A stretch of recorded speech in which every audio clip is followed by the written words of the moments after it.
তোমাদের সামনে কার্য, ক্ষমতা ও শক্তি এই পুরো চ্যাপ্টার সম্পর্কে আমরা আলোচনা করব। এটা কোন ক্লাসের আছে? ক্লাস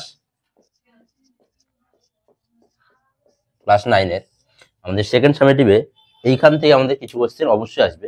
তাহলে আমাদের সর্বপ্রথম জানতে হবে কি কার্য কি, ক্ষমতা কি এবং শক্তি কি, এবং এদের যে শ্রেণী বিভাগ যেগুলো আছে এবং তাদের একক এবং এদের থেকে যে সমস্ত অঙ্কগুলো আছে সেই অঙ্কগুলো আমাদের জানতে হবে।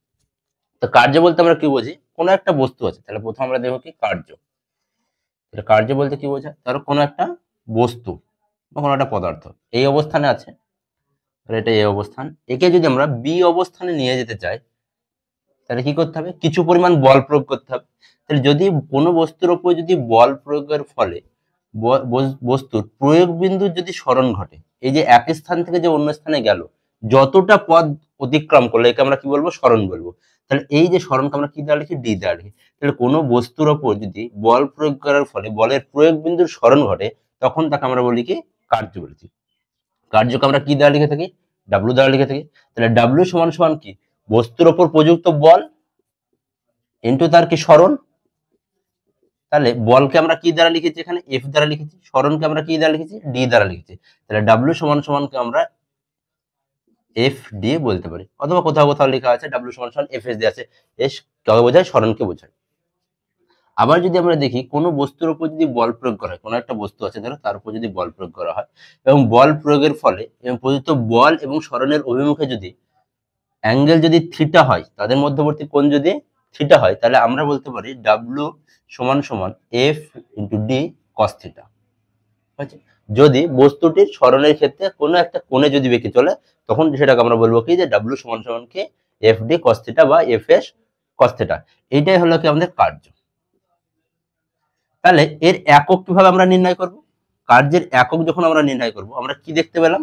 যে ডাব্লু সমান সমান এফ ইন্টু ডি। এফ মানে কি? বল। তো বলের একক কি? যদি আমরা এসআই নির্ণয় করি, বলের এসআই একক কি? আমরা জানি কি? নিউটন। বলের এসআই একক। দূরত্বের এসআই একক কি? মিটার।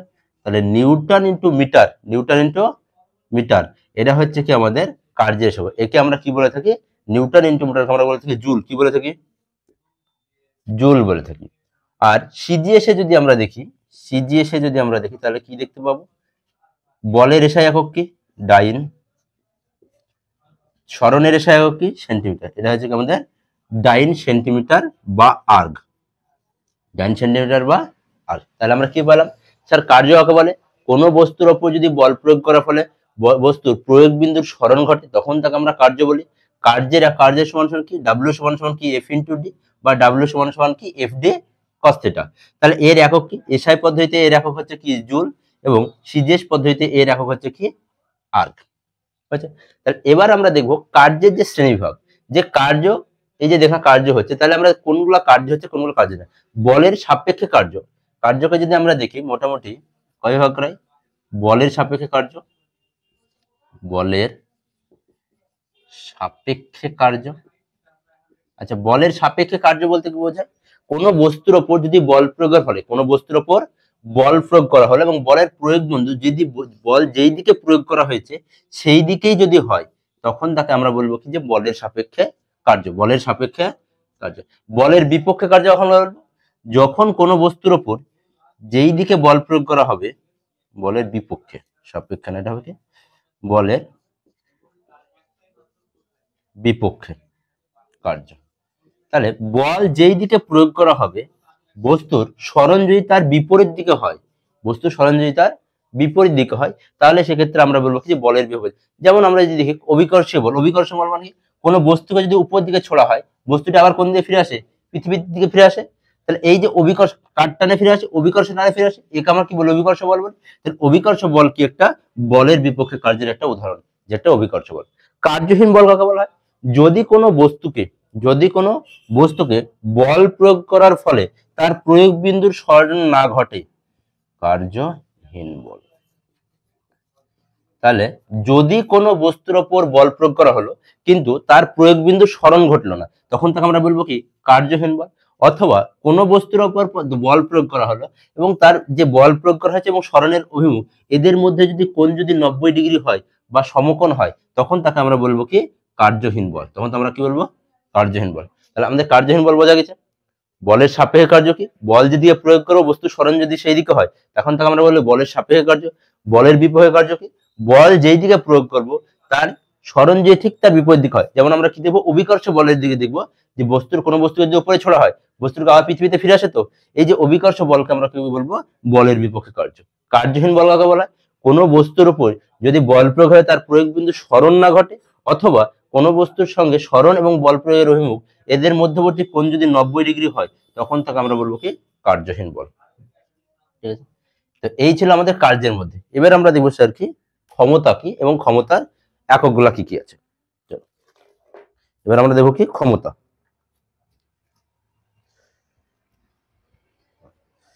তার আগে এখান থেকে একটা অঙ্ক আছে, চলো অঙ্ক এখান থেকে একটা করা হোক।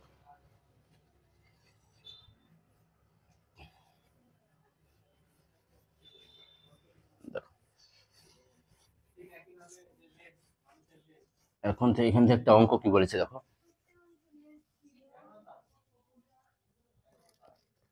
কি বলেছে অঙ্কতে? যে 100 ডাইন বল প্রয়োগের ফলে একটি বস্তুর 100 ডাইন বল প্রয়োগের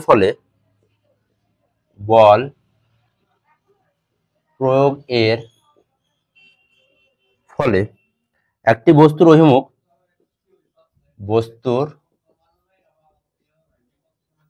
অভিমুখ 6 মিটার সরলে কৃতকার্য কত হবে? তাহলে আমরা কি করব দেখো, আমরা সূত্র কি জানি স্যার? যে কৃতকার্য বের করতে বলেছে, কৃতকার্য মানে কি? ডাব্লিউ বের করতে বলেছে। তাহলে ডাব্লিউ সমান সমান কি? F into D. এফ মানে কি? কত পরিমাণে বল প্রয়োগ হচ্ছে, বল কত? 100 ডাইন। তাহলে ডাইন আমরা কি ইউনিটে দেওয়া আছে? এটা সিজিএস ইউনিটে দেওয়া আছে। এখানে দেখছি আমরা কি মিটার দেওয়া আছে। আচ্ছা, মিটার কি? SI unit. তো তাহলে হয় ডাইনকে সেন্টিমিটার আনতে হবে, আর এই ডাইনকে নিউটনে আনতে হবে, নাহলে মিটারকে সেন্টিমিটার আনতে হবে। তাহলে এসআইতে যদি আমরা দেখি, তাহলে কি করব দেখো, যদি আমরা এখানে কি লিখবো 6 মিটার সমান সমান, আচ্ছা মিটারকে সেন্টিমিটার নিলে কি হবে? Kilo hecto decameter deci centi milli. তাহলে মিটার ধরো 6 meter, kilo hecto decameter deci centi milli. তাহলে এখান থেকে 2 ঘর, তার মানে কত? 100 দিয়ে গুণ কত দিয়ে গুণ করতে হবে? তাহলে 6 মিটার সমান সমান আমরা দেবো কত? 600 সেমি। কত সেমি? 600 সেমি। এবার তাহলে এটা আমরা কি পেয়ে গেলাম? সেন্টিমিটার পেয়ে গেলাম। এটাও ডাইন আছে। তাহলে ডাব্লিউ এর যদি আমরা মান বসে দিই 100 গণিত 600, তাহলে একক কি হবে এবার স্যার? এক্ষেত্রে একক কি হবে? তাহলে আমরা দেখব, যেহেতু ডাইন ইন্টু সেমিকে আমরা কি বলি? আর্ক বলি। তাহলে এখানে লিখবো কত? 6 এর পর কটা শূন্য হবে? 4টে শূন্য হবে। ডাইন সেমি। তাহলে এখানে 6 into 10 to the power 4, 10 to the power 4 কত হবে? আর্ক কত হবে? তাহলে এইটা হলো এই টাইপের যদি অঙ্ক থাকে তাহলে আমরা এইভাবে করব। তাহলে প্রথমে আমাদের কি দেখতে হবে অঙ্কের ক্ষেত্রে? যে ইউনিট যেগুলো দেওয়া আছে, ইউনিটগুলো কোথায় দেওয়া আছে? সিজিএস এ দুটোই দেওয়া আছে, না একটা সিজিএস একটা এসআই দেওয়া আছে? যদি আলাদা আলাদা হবে থাকে তাহলে ইউনিটগুলো যে কোনো একটা হয়, এসআই করলে দুটোকে এসআই আনতে হবে, সিজিএস এ করলে দুটোকেই সিজিএস আনতে হবে। ক্লিয়ার এতটুকু? তাহলে এইটুকু গেল আমাদেরকে যে কার্য থেকে যেগুলো ছিল সেগুলো। এবার আমরা দেখবো সেটা কি? ক্ষমতা।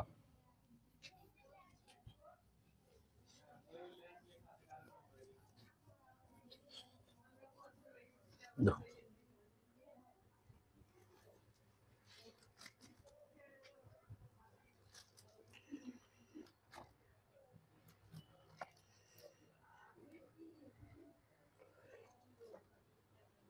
দেখো কি বলছে এবার? ক্ষমতা কাকে বলছে? সময়ের সাপেক্ষে ক্ষমতা কি বলছে? সময়ের সাপেক্ষে কার্য করার যে হার, অর্থাৎ কোন একটা কাজ কতটুকু সময় ধরে করা হয়েছে তাকে আমরা কি বলবো? তার কাজকে আমরা কি জানি? ডাব্লিউ জানি। তাহলে কোন একটা কাজ যত সময় ধরে করা হয়েছে তাকে আমরা কি বলবো? তার ক্ষমতা। তাহলে সময়ের সাপেক্ষে কার্য করার হারকে আমরা বলবো কি? ক্ষমতা। তাহলে কার্যের একক আমরা কি দেখেছি? কার্যের একক, এই যদি আমরা একক নির্ণয় করি কি করব? ক্ষমতার একক কি হবে তাহলে স্যার? এসআই পদ্ধতিতে। আচ্ছা, ডাব্লিউ এর একক কি? কার্যের একক কি? জুল। টাইমের একক কি? সেকেন্ড। তাহলে এটা লিখবো কি? Joule per second. সিজিএস পদ্ধতির একক কি হবে? সিজিএস পদ্ধতিতে একক হবে তাহলে আর্গ পার সেকেন্ড। সেকেন্ড। সবসময় মনে রাখবে স্যার, সময়ের একক সিজিএস এবং এসআই উভয় ক্ষেত্রেই হয় সেকেন্ড। সময়ের একক সিজিএস এবং এসআই উভয় পদ্ধতিতে হয় কি সেকেন্ড। তাহলে ক্ষমতা কাকে বলে? ক্ষমতা সমান সমান অর্থ কি, পি সমান সমান আমরা কি জানি? পাওয়ার। তাহলে আমরা কি যে ক্ষমতা বলছি সময়ের সাপেক্ষে কার্য করার হারকে আমরা বলছি কি ক্ষমতা। আর এই ক্ষমতার কি বললাম? এসআই পদ্ধতিতে জুল পার সেকেন্ড, সিজিএস পদ্ধতিতে আর্ক পার সেকেন্ড। এখান থেকে একটা ক্ষমতা কোশ্চেন হয় স্যার যে 1 হর্স পার সমান সমান কত ওয়াট? তাহলে এর সঠিক উত্তর হবে কত? 746 ওয়াট। আচ্ছা, তাহলে 1 হর্স পার সমান কত ওয়াট? 746 ওয়াট। ক্ষমতা কাকে বলে বললাম? সময়ের সাপেক্ষে কার্য করার হারকে আমরা ক্ষমতা বলি। ক্ষমতার একক কি? এসআই পদ্ধতি একক হচ্ছে কি জুল পার সেকেন্ড, সিজিএস পদ্ধতি একক কি আর্ক পার সেকেন্ড। আচ্ছা, এইটুকু ছিল আমাদের ক্ষমতার মধ্যে থেকে। ক্ষমতা থেকে আর কিছু আছে? আর একটা জিনিস বলছে দেখো যে 1 কিলোওয়াট সমান সমান কত ওয়াট? তাহলে 1 কিলোওয়াট সমান সমান হচ্ছে 1000 ওয়াট। 1 কিলোওয়াট সমান সমান কত ওয়াট? 1 কিলোওয়াট সমান সমান হচ্ছে কত? 1000 ওয়াট।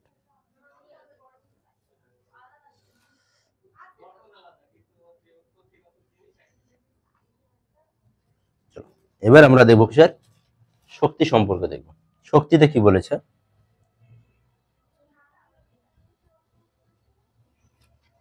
এবার আমরা দেখবো স্যার শক্তি।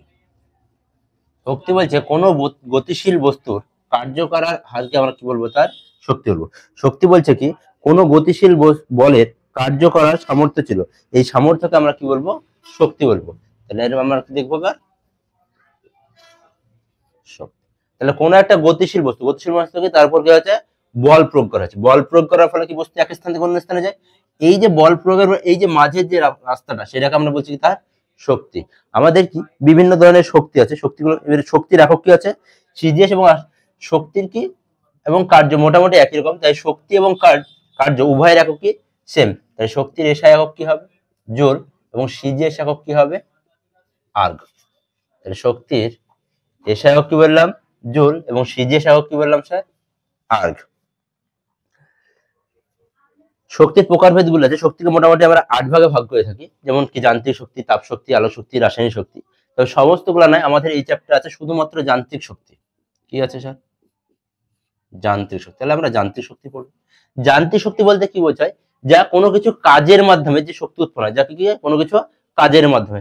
যেমন দেখি যদি আমরা যে কোনো জায়গাতে একটা ডায়নামো চলছে বা জেনারেটর চলছে, সেখান থেকে আমাদের কি উৎপন্ন হয়?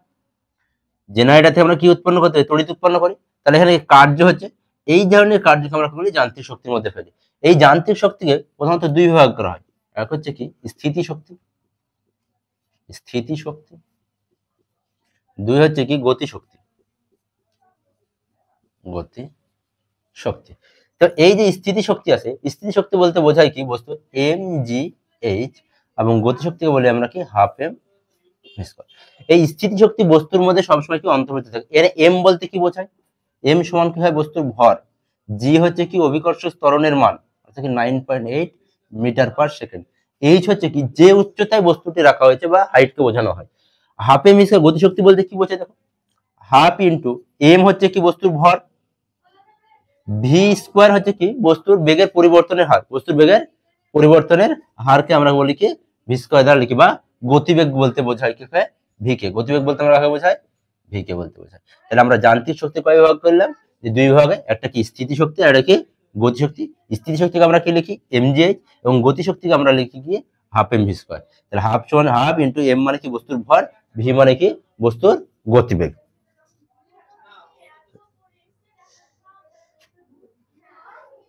তাহলে গতিশক্তি হলে এই গতির অবস্থায় থাকার জন্য কোন বস্তু যে শক্তি অর্জন করে তাকে আমরা বলবো কি তার গতিশক্তি। আর এখান থেকে আমাদের গাণিতিক রূপ সেরকম নাই।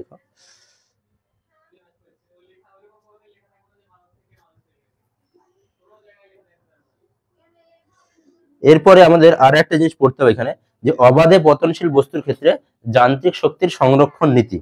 অবাধে পতনশীল বস্তুর ক্ষেত্রে যান্ত্রিক শক্তির সংরক্ষণ নীতি যেটা পড়তে হবে।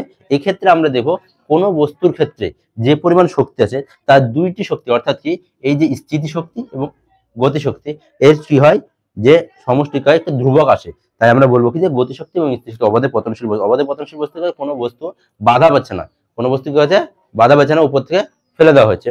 তাহলে যদি আমরা দেখি কোনো একটা বস্তুকে, চলো অবাধে পতনশীল বস্তুর আমরা যদি গতিশক্তি দেখি আমরা কি দেখবো, চলো দেখো কোন একটা বস্তু আছে,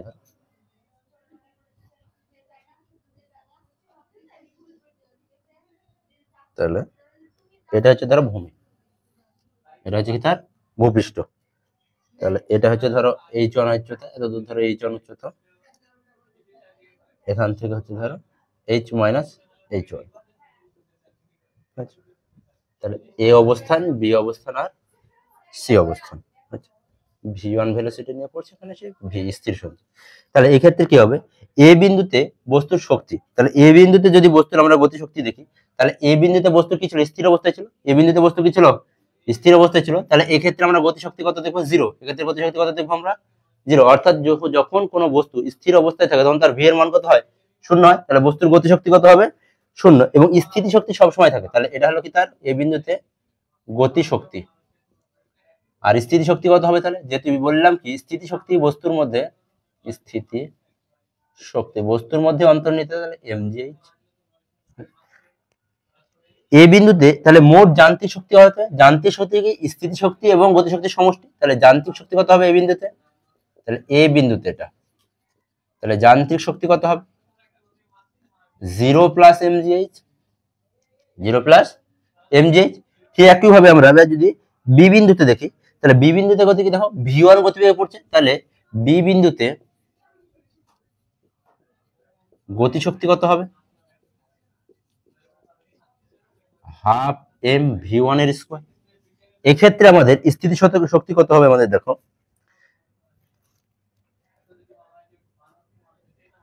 স্থিতি শক্তি আমাদের হবে যে স্থিতি শক্তি, বাবা স্থিতি শক্তি কত হবে এখানে দেখো, এম জি, এখানে হাইট কত এসছে, এইচ অঞ্চলে এসছে। তাহলে এখানে আমরা লিখবো কত, এইচ ওয়ান। তাহলে এই যে হাফ এম ভি স্কোয়ার, এইটাকে আমরা কি লিখতে পারি, এম জি এইচ এর ক্ষেত্রেও লিখতে পারি, এবং এম জি ওয়ান। তাহলে এখানে আমরা বিভিন্ন মোট যান্ত্রিক শক্তি হবে কথা দেখো, মোট যান্ত্রিক শক্তি, যান্ত্রিক শক্তি কত হবে, তাহলে M G H one plus M G H minus M G H one সমান সমান। তাহলে দেখো এইটা আর এটা বাদ চলে যাবে, এই দুটো কি বাদ চলে যাবে, তাহলে কি পড়ে থাকলো, mgh পড়ে থাকলো। যদি আমরা ঠিক একইভাবে যদি আমরা সি বিন্দুর ক্ষেত্রে দেখি, সি বিন্দুতে দেখি, তাহলে সি বিন্দুতে কি হবে, মোট যে গতিশক্তি এখানে কত, শূন্য। তার মানে কি গতিশক্তি ভি এর ভ্যালু যদি শূন্য হয়, তাহলে গতিশক্তি কত হবে, শূন্য হবে। এক্ষেত্রে আমাদের স্থিতি শক্তি কত হবে দেখো,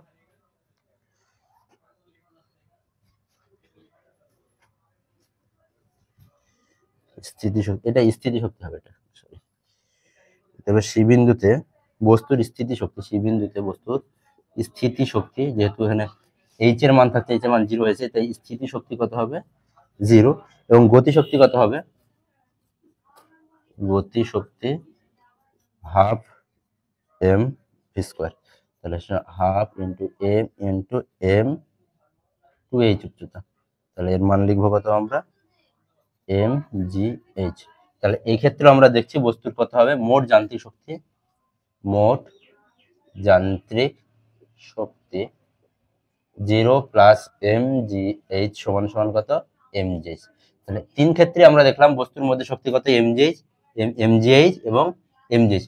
অর্থাৎ আমরা বলতে পারি যে কোনো বস্তু অবাধে পতনশীলের ক্ষেত্রে তার মোট শক্তি কি থাকবে, সংরক্ষণ থাকবে। অর্থাৎ কি তার মধ্যে কি থাকবে, স্থির শক্তি সঞ্চিত থাকবে। তো এই ছিল আমাদের এই চ্যাপ্টারের সমস্ত কিছু। এর বাইরে থেকে আমাদের এই চ্যাপ্টারে কোনো প্রশ্ন নেই। এই প্রশ্ন যদি পড়ে তবে 3 মার্কের জন্য পড়বে, বাদ বাকি যা আছে এই চ্যাপ্টার থেকে আমাদের 1 ও 2 নম্বরে প্রশ্ন আসবে।